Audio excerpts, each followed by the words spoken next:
मंत्री आफताब अहमद ने मुख्यमंत्री के 2 दिन के दौरे को लेकर तंज कसा। पूर्व मंत्री आफताब अहमद ने शायरी अंदाज में कहा कि बहुत देर हो गई हुजूर आते आते।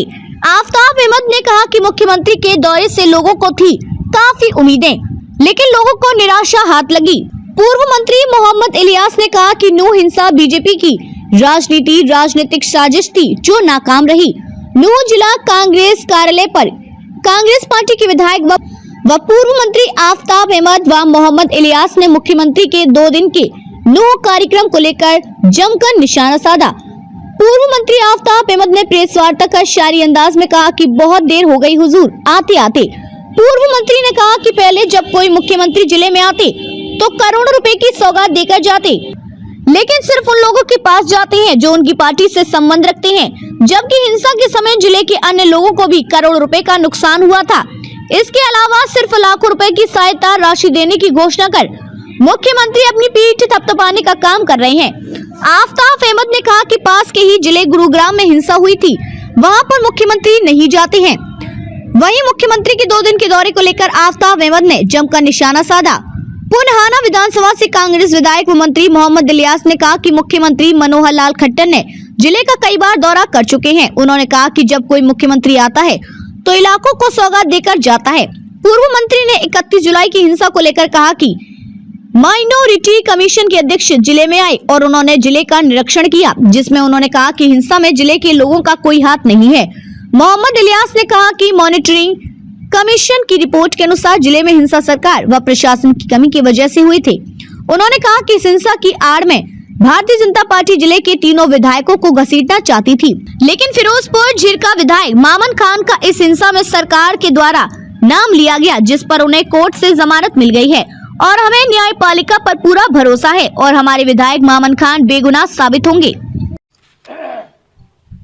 सबसे पहले तो आप सारे साथियों का, खासतौर से पत्रकार साथियों का, अभी आप देख रहे थे जैसे कि मेरे साथी आदरणीय माननीय चौधरी आफताब जी, जो आपके सुख दुख के साथी हमारे नूह के पहले मंत्री पद को भी सुशोभित किया है और आज विधायक के तौर के बीच में आपके यहाँ तशरीफ फरमा है। उन्होंने जो आप लोग को इनवाइट किया, मैं उसका आभार प्रकट करता हूँ, धन्यवादी हूँ। और अभी अभी उन्होंने अपने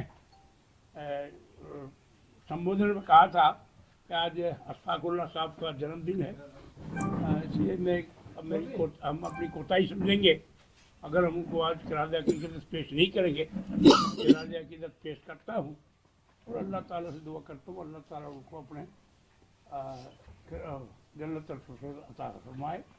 और जितने भी हमारे स्वतंत्रता सेनानी गुजरे हैं, सभी ने देश के लिए जो कुर्बानियाँ दी हैं, सही बात है। आज हम जो आज़ाद की हैसियत से, हमारा देश जो आज़ाद की हैसियत से जो हम बैठे हैं, ये सब उन्हीं जितने भी हमारे लाखों शहीद जो हुए थे उनकी कुर्बानी को बदल थी हम आज़ादी से आज हम सांस ले रहे हैं, रह पा रहे हैं, सह पा रहे हैं, जो भी कुछ कर रहे हैं, आज़ाद हिंदुस्तान की हैसियत उन्हीं की कुर्बानी की बदल।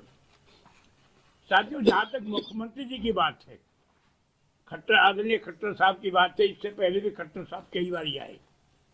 जैसा कि मंत्री जी ने कहा था, 2 दफ़ा 3 दिन का यहाँ प्रोग्राम आदरणीय महामहिम में गवर्नर साहब ने भी रखा और माननीय मुख्यमंत्री भी 2 दिन का यहाँ निवास करके गए रहे हैं। उनका आने का असल में मकसद तो वो तो खुद जानते होंगे क्या था, लेकिन हमने जो देखा सही मायने में, जैसा मंत्री जी कह रहे थे कि जब भी कोई मुख्यमंत्री या बहुत बड़ा कोई नेता, चाहे वो किसी भी पार्टी से संबंध रखता हो, आता है तो लोगों के एक बाकायदा उनके ऊपर नजरें होती हैं, निगाह होती है कि माननीय मुख्यमंत्री जाएंगे, गवर्नर साहब आएंगे और कुछ न कुछ इलाके की जो रोज़मर्रा की जो समस्या है, जो सरकार का जो बाकायदा दायित्व बनता है उनको हल करने का, देने का और उसका समाधान करके कुछ न कुछ इलाके की सौगात देके जाएंगे। लेकिन बड़े दुख के साथ और बड़े अफसोस के साथ कहना पड़ता है, पहली बात तो यह है कि यहाँ 31 को हमारे यहाँ दंगे हुए और उसमें भी जहाँ तक बाहर के लोगों की बात है वो अलग बात, लेकिन आपने सुना भी होगा, देखा भी होगा, पढ़ा भी होगा अखबार। यहाँ हमारे माइनॉरिटी कमीशन के चेयरमैन यहाँ तशरीफ लाए बतौर इंक्वायरी करने के लिए। उन्होंने भी अपनी इंक्वायरी में ये साबित कर दिया कि ये जो दंगे हुए थे, ये यहाँ किसी को लोकल नहीं कराए दंगे, बल्कि ज्यादातर उन्होंने इस बात पर जोर दिया था कि ये दंगे जो है वो सरकार की प्रशासन की वजह से, सरकार का प्रशासन चूंकि फेलियर हो गया था, इनके ये निगरानी नहीं कर सके, इनकी लापरवाही रही थी, जिससे इस इलाके को जलने का यहाँ ये इलाका जो जला है इसमें सरकार की अनिवार्यता ही रही है, कभी रही है। तो मैं ये कहना चाहता हूँ कि इससे पहले आदरणीय अनिल विज साहब ने भी ये कहा, मुख्यमंत्री जी ने भी ये कहा कि ये तो पहले यहाँ में लोकल के लोगों ने जो है इस दंगे को किया है और आग लगाने का काम किया है। तो मैं ये समझती हूँ कि इनकी अपनी संस्था है। अब तो माइनॉरिटी कमीशन तो जिनके अंडर में आता है, सरकार के अंडर में आता है, चाहे वो भारत सरकार में आता हो, तो प्रदेश के भी आता हो, तो ये खुद अपने किरवान में झांक के देखे। और जहाँ तक हमारे विधायक जी की बात है, जैसा मंत्री जी कह रहे थे कि वो से तो इनकी नीयत तो सही बात थी, तीनों की बारे में थी, लेकिन खैर वो संभव नहीं हो पाया। मैं तो माननीय विधायक चौधरी मामन जी खान के बारे में भी हम तीनों बराबर जो है वो एसपी साहब से भी कहते रहे, डीसी साहब से भी कहते रहे कि अगर हमारा कोई दोस्त था तो सिर्फ इतना दोस्त तक हमने इलाके की बात को हमने हाउस में रखा, विधानसभा में रखा। मैं ऐसा मान के चलता हूँ। मैं माननीय मुख्यमंत्री से पूछना चाहता हूँ, अगर इलाके की कोई बात हो, समस्या हो किसी भी टाइप की, तो वो तो विधायक का मैं समझता हूँ पहला फर्ज बनता है कि वो अपनी हल्के की बात को रखे, इलाके की बात को रखे। तो मामन जी ने वो बात रखी थी, मैंने भी वो बात रखी थी, चौधरी आफ्ताब जी ने वो बात रखी थी, और हमारे साथ जो उससे पहले जो बर्ताव हुआ तो वो सरकार भी जानती है, इलाका भी जानता है, पूरा प्रदेश जानता है। इसके बावजूद हमने तो जबान से ही कहा था, और हमने कोई ऐसी बात नहीं की। अरे सिर्फ प्याज का लफ्ज ही अगर इतना खराब था तो जो लोग हमारे 7 आदमी पहले शहीद हुए थे उनके मुकाबले में प्याज का लफ्ज कहना मैं तो नहीं समझता वो इतना बड़ा गुनाह हो गया था। खैर बहरहाल उन्होंने विधायक जी को गिरफ्तार किया, और गिरफ्तार करने के बाद उनको बाकायदा रिमांड पे लिया, और जब रिमांड पेपर से वापस जब वो दोबारा कोर्ट में गए तो इन्हीं के प्रशासन ने, सरकार के प्रशासन ने ये कह दिया पुलिस ने रिमांड पेपर में अपने में कि मामन जी का विधायक का कोई दोष नहीं है, कोई तथ्य नहीं, उसमें कोई सबूत नहीं मिले, कोई सच्चाई नहीं पाई गई। तो हमें पूरा यकीन था उसी दिन कि मामन खान की जमानत भी होगी। और आज भी मैं कह रहा हूँ, जमानत के लिए हम न्यायालय ने जो फैसला दिया हम उसका स्वागत करते। पहले भी हमने माननीय हमारे प्रतिपक्षी नेता चौधरी भूपेंद्र हुड्डा ने भी बाकायदा न्यायिक जांच की बात विधानसभा में रखी थी, बाहर भी रखी थी। आज भी उन्हीं के पर्चों पर चलते हुए आज हम भी हमारी भी आप लोगों से आप लोग ये मान रखते हैं, आगे चलकर जो है इसकी न्यायिक जांच कराई जाए, और उसमें दूध का दूध पानी का पानी तो लगभग हो ही गया है। और अगर ये सरकार ऐसा अभी भी नहीं मानती है तो आगे वो हो जाएगा। बहरहाल और जमानत तो जैसा कि आपको पता है पहले इंटरम हुई थी, फिर परमानेंट हो गई, और बहुत कम समय में हमें न्यायालय से पूरी उम्मीद है इंशाल्लाह हमारे विधायक जी जो है वो बरी होकर आएंगे। और वो भी जब बरी होकर आएंगे तो ये और इनका सरकार को बड़ी तमाचा लगने का काम होगा। ये भी बहुत बड़ा तमाचा लगने वाला, वैसे अभी भी कोई कसर नहीं रही है, लेकिन जिस दिन बरी होकर आएंगे तो और ये क्लियर हो जाएंगे। वैसे तो अंदरूनी इनको पता है, ये तो सही बात ये थी, यहाँ लोकल लोगों ने नहीं किया था, ये तो इनका ही प्री प्लान था, इनका असल में गऊ का तो इनका बहाना था। सही बात ये, इनको 2024 का निशाना था, ये जो 5 स्टेटों के जो इलेक्शन होने जा रहे, सही बात है इसमें ही वोट अर्जित करना चाहते थे। लेकिन मैं इलाके के लिए बड़ा सबको बधाई भी देना चाहता हूँ, शुक्रिया अदा करना चाहता हूँ, खासतौर से किसान यूनियन के प्रधानों को, और जो हमारे लोकल जो हमारे 36 बिरादरी खापे हैं, उन्होंने हालात को देखकर समझकर सही मायने में उन्होंने सेकुलर स्टेप लिया सभी जातियों ने। तो हम उसके उनके भी बेहद आभारी हैं। और उन सबकी वजह से जब 36 बिरादरी को ये पता लग गया कि ये सरकार की फेलियर की वजह से हुआ है, तो उन्होंने जो भाईचारा बनाने में हमारा सहयोग दिया, यहाँ के हमारे मेवाती भाई, चाहे वो किसी भी वर्ग से संबंध रखता हो, सभी ने जो सहयोग दिया, उसका नतीजा है कि आज हमारा भाईचारा जो है वो वापस जो है वो लगभग आ गया है और बाकी आहिस्ता आहिस्ता हो रहा है। तो मैं माननीय मुख्यमंत्री से ये भी कहना चाहता हूँ, आप गए हैं पीड़ितों के पास, चलो अच्छी बात है आप गए, लेकिन उन पीड़ितों के पास भी तो जाना चाहिए था। आप गुड़गांव से आ रहे हैं, जैसे मंत्री ने कहा था, वहां भी जो है एक इमाम को मारा गया था मस्जिद में, क्या वो आपको पीड़ित नजर नहीं आता? क्या वो दुखी, उनके परिवार वाले दुखी नहीं हुए थे? क्या वहां के आसपास के लोग, जो माइनॉरिटी के लोग थे, वो दुखी नहीं हुए थे? और आसपास जितनी घटनाएं हुई हैं, मैं तो मेवातियों को इसकी बधाई देता हूँ, उसकी बड़ी सराहना करता हूँ। हमारे मेवात में जिस वक्त से देश आजाद हुआ है, समेत इस एपिसोड के जो दंगा हुआ है, आज भी जब यहाँ ये एपिसोड चल रहा था, यहाँ आग लगी हुई थी, हमारे पड़ोस में यहाँ से करीब कुछ 30-35 किलोमीटर का फासला बिछोर गांव है, और दिल के परिक्रमा वहाँ निकाले जाते हैं हर साल। उसी वक्त ठीक उसी समय वो परिक्रमा निकल रहे थे, और उसमें भी जो है वो नंदगांव बरसाने से वो शुरू होते हैं, फिर वापस जो 84 कोस से चलकर जो है परिक्रमा चलकर फिर वापस वहीं जाना होता है। इस बीच में बड़े बड़े गांव मुसलमानों के पड़ते हैं। जबकि यहाँ आग लग रही थी, वहाँ हमारे मुसलमानों ने बाकायदा हमारे जो माइनॉरिटी के भाई थे, हिंदू भाई थे, जो परिक्रमा वाले साथी थे, उन सबका सम्मान किया, उनको फूल मालाएं डाली, उनका खाने का इंतजाम किया, उनका रहने का इंतजाम कर रहे थे। इससे ज्यादा हमारे मेवाती जो सिक्योरिटी का क्या सबूत दे सकते हैं मुसलमान?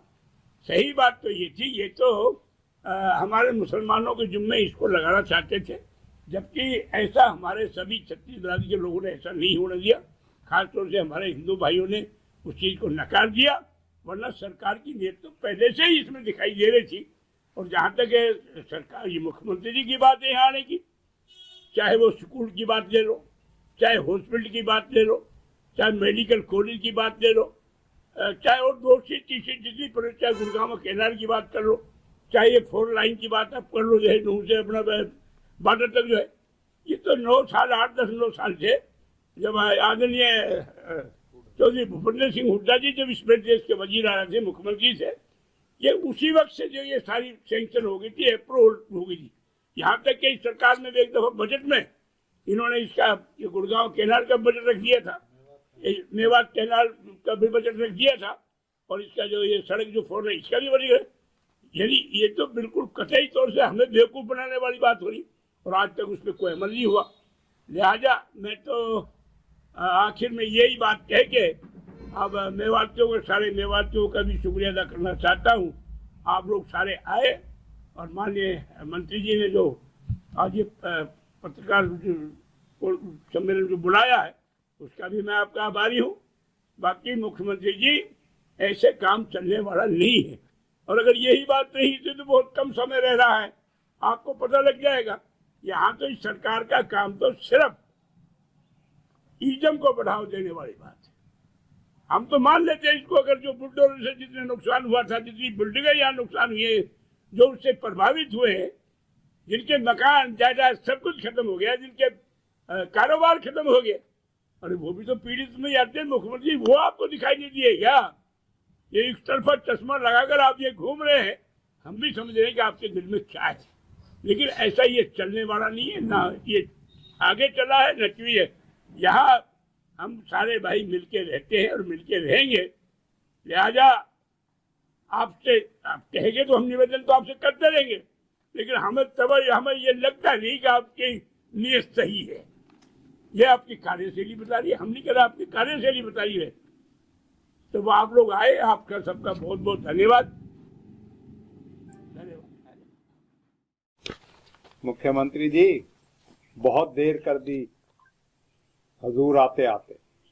वाह, 31 जुलाई की घटना, और आप जो है 2 दिन पहले यहाँ होके गए, और अभी तो आपको इस जिले की लोगों की जो मांग है उन्हीं के प्रति आपकी गंभीरता इस बात से दर्शाती है कि आपने एक सवाल के जवाब में कहा कि यूनिवर्सिटी की डिमांड जो है अगर यूनिवर्सिटी की डिमांड जरूरत होगी तो हम यूनिवर्सिटी बढ़ाएंगे। अभी मुख्यमंत्री जी आपको यही नहीं पता लगा यहाँ के युवाओं जो है कितने दिन से यूनिवर्सिटी की मांग कर रहे हैं, कितने प्रदर्शन कर रहे हैं, कितनी वो कर रहे हैं, और आप दिखाने के लिए स्कूल के बच्चों से मिलते हो किसी चीज के लिए? क्या भविष्य देंगे आप उनका स्कूल के भविष्य के लिए कि ना वो स्कूल में टीचर है, ना उनको आगे पढ़ने के लिए यूनिवर्सिटी है? आप किस तरह की मतलब दोगली बातें करते हो मुख्यमंत्री जी? आज आपका जो पूरा जो एजेंडा है ना, पूरा आपकी जो कार्यशैली है वो पूरी तरह बेनकाब हो गई है। और इस तरीके से आप मेवात में आके लोगों से जो अगर इस तरह की बातें करेंगे कि अभी आपको यही नहीं पता लगा कि इनकी जरूरत क्या है, तो आपको कोई, मैं नहीं समझता कि आप यहाँ के इलाके की अभी जो है उनसे जो मांगे हैं उनसे आप रूबरू हैं। आप मैं समझता हूँ पूरे हरियाणा में जैसे कहीं बेरोजगारी की बात है, कहीं किसानों की बात है, कहीं कर्मचारी यूनियन की बात है, आपका शासन बिल्कुल विफल शासन है। और आपको इस बात के लिए हम कहेंगे कि अब मुख्यमंत्री जी आपसे लोगों की विश्वसनीयता हरियाणा में भी नहीं रही और इस इलाके में भी। साथियों, आज की पत्रकार वार्ता में आप सभी का स्वागत है। मेरे साथ बहुत ही सीनियर पूर्व मंत्री और 4 बार के विधायक चौधरी मोहम्मद इलियास खान साहब, हमारे हाजी नईम अहमद साहब, हाजी बशीर, हमारे चेयरमैन आमिल, हमारे मास्टर जी भाई वहीद, हमारे रजा एडवोकेट साहब, चौधरी मेहताब, भाई इखलास अहमद, भाई आसिफ, भाई शकील और हमारे भाई संजय, भाई अल्ताफ और सभी साथी, हमारे फौजी खुर्शीद भाई, आप सभी का सबसे पहले आज हम पत्रकार वार्ता में हिंदुस्तान के बहुत ही स्वतंत्रता संग्राम के आंदोलन के बहुत प्रमुख स्वतंत्रता सेनानी शहीद अशफाकुल्लाह खान को आज उनकी यौम पैदाइश पे खिराज अकीदत पेश करते हैं। और आज़ादी के लिए सर्वोच्च बलिदान, उत्कृष्ट योगदान और उनकी क्रांतिकारी व्यक्तित्व ने जो देश में उस वक्त माहौल बनाया था, उसमें उनका हमेशा ये देश ऋणी रहेगा और उसे हमेशा हम याद करेंगे। साथियों, आप मीडिया के मार्फत से मैं आज प्रदेश के माननीय मुख्यमंत्री मनोहर लाल जी 2 दिन के नूह के प्रवास पे रहे थे। साथियों, मैं इससे पहले बताऊं कि हमारे माननीय राज्यपाल 3 दिन का प्रवास जो है मेवात में जिले में पहले करके गए थे और माननीय मुख्यमंत्री जी भी 2 दिन का प्रवास जो है पहले करके गए थे। पहले एक बहुत हमेशा से लोगों में उम्मीद रहती थी कि जब भी महामहिम या माननीय मुख्यमंत्री आते हैं तो इलाके को हजारों करोड़ों की सौगात दी जाती है। और जब बड़े बड़े नेताओं की बात होती है तो मैं एक बात आपके माध्यम से आज कह सकता हूं कि हमारे प्रधानमंत्री राजीव गांधी जी ने एक बार प्रोग्राम बनाया था 1984 में, 83-84 में, कि वो नगीना आएंगे। उनके आने की प्रोग्राम फाइनल नहीं हुआ था, लेकिन आने की वजह से यहाँ की उस वक्त सड़कों के 4 चौबंद हो गए थे और उससे सड़कों का निर्माण हुआ था। इसी तरह 1996 में प्रधानमंत्री नरसिम्हा राव पुन्हाना आए थे तो वहां सड़कों का, पीने का पानी का और इंफ्रास्ट्रक्चर का बहुत बड़ा एक जो है कार्य जो है लिया गया था। आपको याद होगा साथियों, 1996 के बाद यहाँ फ्लड आया था, बाढ़ आई थी, और उस वक्त मेरे वालिद चौधरी खुर्शीद अहमद यहाँ से विधायक थे और देवेगौड़ा को यहाँ दौरा करा गया था। देवेगौड़ा के दौरे का नतीजा है कि आज आप देख सकते हो कि इतना बड़ा अल आफिया अस्पताल जो है निर्माणीखेड़ा का, वो उसकी निशानी है। मेरा कहने का मतलब ये है, मुख्यमंत्री जी प्रवास करते हैं, मुख्यमंत्री जी ये कहते हैं प्रधानमंत्री आकाशवान जिले की वजह से नूह जिले के बारे में बड़े चिंतित हैं, हमेशा बात करते हैं। मुख्यमंत्री जी आप ये तो बताइए कि हमें मिला क्या उसमें? हमें मेडिकल कॉलेज, शहीद हसन का मेडिकल कॉलेज का, उसका आपने सत्यानाश कर दिया। हमने शिक्षा के मेवात कैडर बनाया था, उसमें शिक्षकों की भर्ती हुई थी, उसके तहत जो है भर्तियां हुई थी। यहाँ हजारों टीचरों को आपने यहां से बदल दिया। स्कूल खाली है, मैंने विधानसभा में उठाया था। मॉडल संस्कृति स्कूल में एक भी टीचर नहीं है, आपने स्कूल में टीचर नहीं है, डॉक्टर अस्पतालों में नहीं है। इससे बड़ी बात तो यह है कि केंद्र सरकार की जो अपनी परियोजना है 248A, सड़क जो नुहू से अलवर बॉर्डर तक 4 मार्गीय होनी थी, और कांग्रेस की यूपीए सरकार का एक फैसला था, आपने 2018 में उसको निरस्त कर दिया और आज भी उसको खूनी सड़क के नाम से जाना जाता है। ये एक परियोजना है तो मैंने वो बताई है जो कांग्रेस के दिन शुरू करी गई थी, और जो शुरू और नहीं करी गई। आज ड्राइविंग ट्रेनिंग स्कीम वो नहीं शुरू हुआ 9 साल में, जो हमने दे दिया। यूनानी मेडिकल कॉलेज आकेड़ा में उस पे काम पूरा नहीं हुआ। मुख्यमंत्री जी, आपकी विश्वसनीयता तो इसी पे संदेहजनक हो जाती है कि आपने 2 बार मेवात कैनाल का जो है शिलान्यास कर दिया, और तू पिछला करा हुआ 4 साल से ज्यादा हो गए। जब भी लोकसभा चुनाव आया 2019 का जब कर दिया, विधानसभा का आया जब कर दिया, लेकिन अभी तक उसमें एक बूंद पानी नहीं आया। हर एक बार आप कहते हो, हर एक बार आप आके कहते हो कोटला झील का विस्तारण करेंगे। 9 साल आपको हो गए, आपने जो कार्य कांग्रेस सरकार ने करा था उससे आगे करते हो।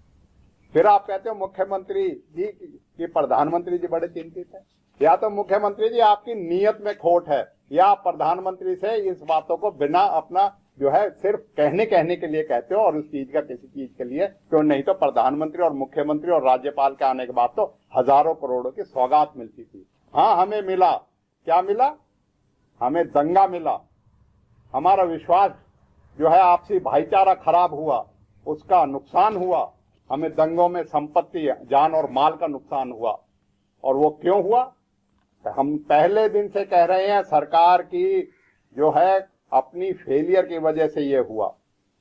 अब तो मुख्यमंत्री जी आपका अल्पसंख्यक आयोग जो है वो आपका है, उसकी वो आ गई। आप कहते थे कि ये तो सुनियोजित षड्यंत्र है, बहुत बड़ी ताकतें हैं। क्या कहा है उसने? अल्पसंख्यक आयोग ने कह दिया ना कि कोई जो सुनियोजित नहीं था, कोई ऑर्गेनाइज्ड वो नहीं था, सरकार की अपनी जो कमी है उसकी वजह से था। क्यों? फेसबुक की वजह से था। आपने क्या कार्रवाई करी? हम इसीलिए पहले दिन से कह रहे हैं न्यायिक जांच की कांग्रेस पहले दिन से मांग कर रही है, आज भी कर रही, क्योंकि बीजेपी सरकार इस दंगे के लिए स्वयं जिम्मेवार है। उसकी अपनी खामियां हैं, उसकी जब ही हो सकती है जब उसकी एक जो है इंडिपेंडेंट इंक्वायरी हो, और वो जुडिशियल इंक्वायरी हो सकती है। इसीलिए हम इस चीज की पहले दिन से इंक्वायरी कर रहे हैं। और आप मुख्यमंत्री जी, अब आप आते हो तो 80 दिन बाद क्यों आए? दंगों में तो आए, 2 महीने बाद आप एक शहीद के यहाँ आप सम्मान करने आए हैं। क्या करने आए हैं? 2 महीने बाद आप शहीद को सम्मान देने आते हैं। ये मुख्यमंत्री जी आपका जो है भेदभाव है। और आप बात करते हो कि दंगों में जिनका जान और माल का नुकसान हुआ उनकी भरपाई का, उनके मुआवजे का, करोड़ों का मुआवजा, करोड़ों का नुकसान हुआ और लाखों का मुआवजा देते हो आप। और वो भी अभी तो कह रहे हैं चिन्हित नहीं हुआ, और कुछ लोगों को मुआवजा देके आप अपनी पीठ थपथपाने का काम करते हो। 90 दिन के 3 महीने के बाद आपकी ये कार्यशैली है किसी चीज के लिए। आपने उनका तो कर दिया जो दंगाइयों ने करे थे, लेकिन उनका क्या किया जिनको सरकार ने अपनी जो है अपनी कामयाबी को, अपनी जो नाकामी को छुपाने के लिए लोगों के घरों को तोड़ा, दुकानों को तोड़ा, उनके ढाबों को तोड़ा, उनके घरों को, उनके जो है व्यवसायों को तोड़ा। उनका मुआवजा कौन देगा? गरीबों का जो उजाड़ दिया, उनका व्यवसाय उजाड़ दिया, हजारों की संख्या में उनके विधवाओं का, उनके गरीबों का मकान तोड़ दिया, उनका मुआवजा कौन देगा? तो मुख्यमंत्री जी, आप कांग्रेस को जो इल्जाम देते हो ना, कांग्रेस पहले दिन से ही, क्योंकि लोगों की बात उठा रही थी और आपकी नाकामी को उजागर कर रही थी, इसलिए आपको कांग्रेस के जो है उससे बड़ी ठीस है। और कांग्रेस ने अगर इस इलाके ने अगर कांग्रेस को वोट दे दिया तो उससे आपको इतनी बड़ी क्या उस बात से आपको दिक्कत हो रही है? कांग्रेस की नीति हमेशा से भाईचारे को मजबूत करने के लिए, विकास को मजबूत करने के लिए और इस इलाके का आपसी सौहार्द को मजबूत करने के लिए हमेशा रहा। इसलिए कांग्रेस के साथ ये इलाका रहा है, आज भी है, और हम आगे भी कहते हैं आगे भी रहेगा, क्योंकि कांग्रेस की नीतियों में यहाँ के जनमानस का अपना यकीन है। लेकिन आपकी जो कथनी और करनी है उसमें बहुत अंतर है, क्योंकि आपका विश्वसनीयता आपकी हर रोज जो है लोगों के मन से गिरती जा रही, क्योंकि आप कार्रवाई के नाम पे किसी चीज का नहीं करते। आज आप यहाँ आए, आप क्यों नहीं गए? जो एक और सोहना से परली तरफ एक बेचारा जो दंगों में गुजरा था, उसके घर क्यों नहीं गए?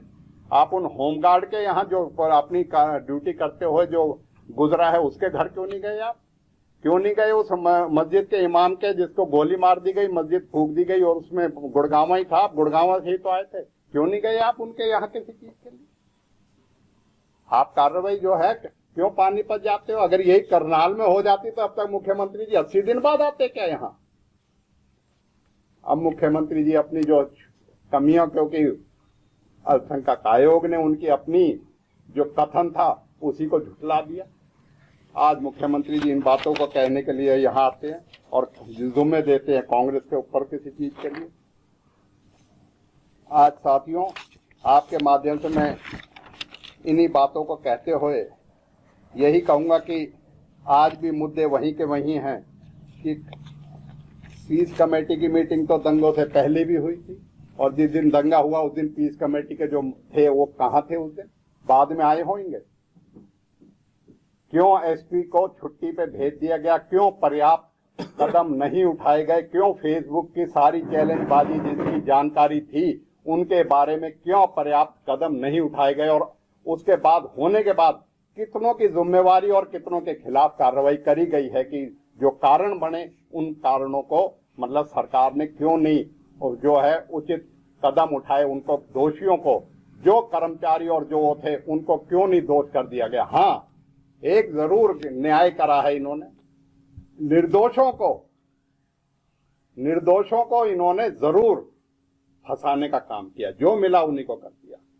इतिहास में शायद पहला ऐसा मौका होगा।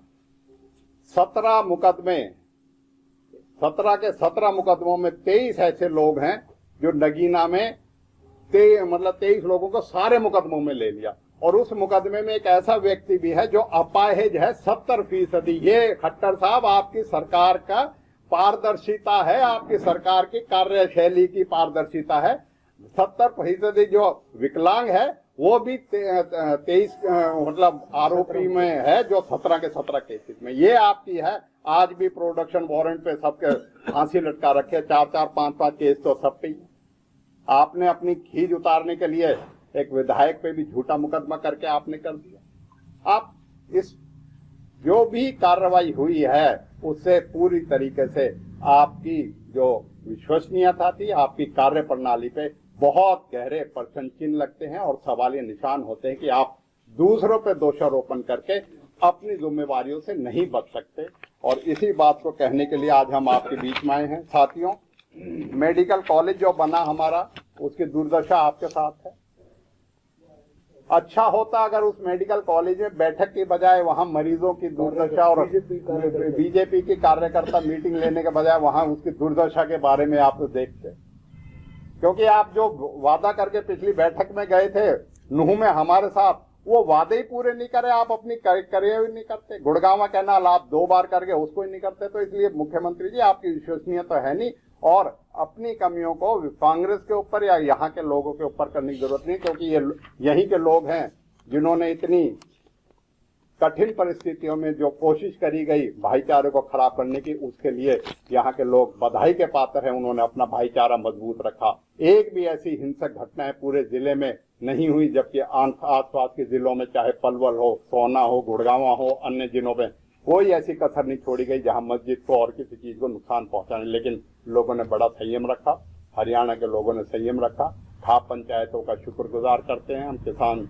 संगठनों का शुक्रगुजार करते हैं, आम जनमानस का शुक्रगुजार करते हैं कि वो भारतीय जनता पार्टी की नाकामी की वजह से जो यहाँ ये दुर्भाग्यपूर्ण घटना घटी, जिसकी जितनी निंदा करी जाए कम है। और हम आज भी मांग करते हैं दोषियों के खिलाफ जो है कार्रवाई करी जाए, लेकिन निर्दोषों को जो है अपनी विफलता की आड़ में उनको जो है तुरंत उनके खिलाफ जो है कार्रवाई को रोक के उनको जो है इंसाफ दिलाने का काम करे। मैं इसी बात को कहने के लिए आज आपके बीच में यहाँ हैं और फिर से इसी बात को कहेंगे कि हमें पूर्ण यकीन है न्यायिक प्रणाली में। हम उसकी न्यायिक जो है न्यायालय में अपनी न्याय की लड़ाई लड़ेंगे और जनता के बीच में जाके भी इस भारतीय जनता पार्टी की नाकामी और अपनी जो इसकी फेलियर हुई है और जिसकी वजह से पूरे हरियाणा में एक शर्मसार होना पड़ा है बार बार, चाहे जाट आंदोलन की बात कर ले, यहाँ की बात कर लें, अन्य हिंसक घटनाओं की बात कर लें, क्योंकि हरियाणा में इतिहास रहा है कि भी किसी तरीके की ऐसी हिंसक घटनाएं कभी नहीं हुई थी। उसके लिए पूर्णतः ये सरकार जिम्मेदार है।